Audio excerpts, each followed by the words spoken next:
This off of AliExpress for a price of $379 before tax, which is even cheaper than you can get a non-bundled PS5. So without further ado, let's see what we got in this box. The big reveal.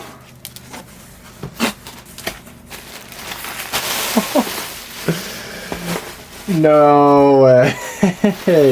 Oh my gosh. That's looking pretty real to me. That's kind of crazy. Sheesh.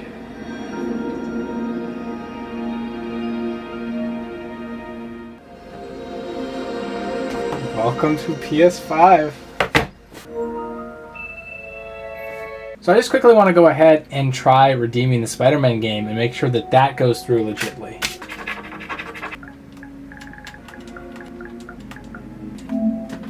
It's showing Marvel Spider-Man 2. Look at that, full game, PS5. So the code did in fact work.